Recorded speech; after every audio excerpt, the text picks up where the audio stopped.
Wargaming is a global video game company founded in 1998. To this day, they publish games such as World of Tanks or World of Warships, with their corresponding counterparts World of Tanks Blitz and World of Warships Blitz on mobile devices. Even though their games are one of the most popular in their respective categories, the games are slowly falling apart. World of Tanks Blitz is a multiplayer 7 vs 7 live-action strategy game with arcade elements. After the release of the PC title, followed by a great success, Wargaming decided to bring the game onto mobile devices. In 2013, they announced World of Tanks Blitz. After long development, the game was released on iOS in June 2014, followed by release on Android and Windows devices. Your objective is to destroy all enemy tanks or just capture the base in an encounter battle. There, you have to capture one base. Next, we have Supremacy, where you have multiple bases and after capturing them, you gain points over time. You can buy 10 tiers of the vehicles in the game that you can upgrade after playing. In each game, you gain experience and credits that can be used on upgrading your tank.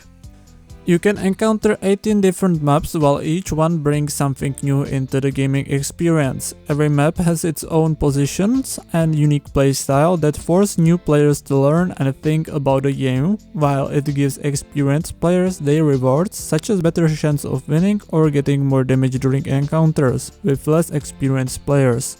This leads to problems with map rotation. Wargaming thinks that there are too many maps for new players to handle. With the new seasonal system, they decided to experiment with map rotation.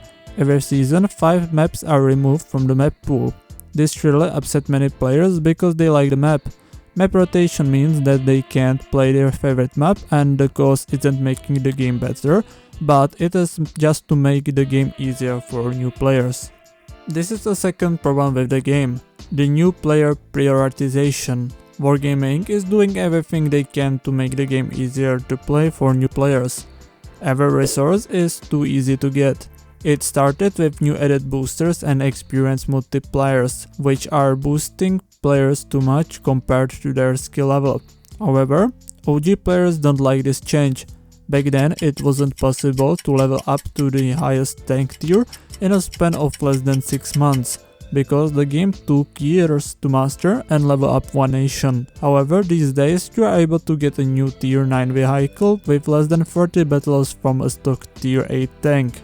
OG players hate this decision because of another problem: bad matchmaking. Too much progress causes inexperienced players to get into high tier lobbies. This is a big problem for the game. New players can't compete with experienced ones, and they often get like 0 shots and 0 damage, while better players can't play the game properly. Bad players are destroying the matchmaking and making the gameplay very inconsistent. Next problem is the premium tanks. Every new player is able to buy a new premium tank in the loot boxes or just buy one in the shop. That is making free-to-play style almost unplayable for other players, and even if you can manage it, you just lose because of player with 100 battles and 0 damage in high tier game. This brings us to the next problem, and that is a bad balancing of tanks. I understand that there are many tanks in the game and not everyone can be balanced to perfection and be in meta. But what I'm talking about is adding more and more OP premium tanks that are simply dumb. I'm not gonna say that World of Tanks is an ultra-realistic simulator of war vehicles, but in the past, Wargaming followed some pattern in adding new tanks. First, they added classic and real tanks that appeared in battle.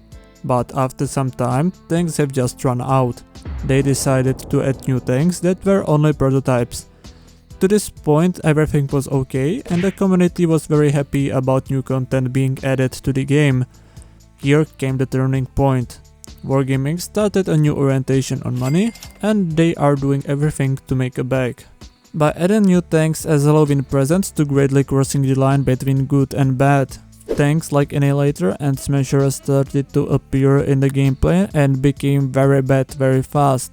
Wargaming practically destroyed the 6th and 7th tier with pay-to-win tanks that are in most cases only available in loot boxes, which is gambling, and I strongly disagree with this approach. Early, things started to get worse even on higher tiers of tanks. These days we have very OP vehicles on the 9th tier, and it doesn't bring any value to the game. Last problem is loot boxes. Wargaming firstly brings loot boxes with special events such as Christmas or Easter. Early on, things began to change, and Wargaming started to bring nearly every tank with its own loot boxes. This breaks the game on so many levels. Every new player is able to obtain a tank that they shouldn't have been able to too early, and it brings very bad players into good player lobbies. As said, this destroys the gaming experience for both new and advanced players. It is a good way to reward new players, but the problem is the luck factor and final imbalance in the rewards. Even if you open a loot box and don't receive a tank, you get some type of reward in the form of mentioned boosters and experience multipliers, which are rewards very good for new players but pretty much very bad for advanced players. This brings us to the point where the value differs according to the player. This makes this system very problematic and it worsens already bad gambling. It would be fair if you could get a tank for a fixed price like before. This would eliminate the difference in value according to the player, and it would eliminate gambling from the game, which cannot be a bad decision in almost every situation. Last of all, I would mention the EU servers merging with the Russian server. This was simply just the biggest mistake in the history of the game, and I think it will cause the ultimate downfall of the game. We all know why. With Russian players in the game, it's impossible to make the game about skill. I don't want to only spread hate on the World of Tanks game, and in the past I really liked this game so much. I feel like it's a pity that the current state of the game looks like this. There are more and more mobile players every year, and I think that World of Tanks Blitz still has some more potential and fun factor that the game can offer in the future. If you enjoyed this video, consider leaving a like and subscribing to the channel.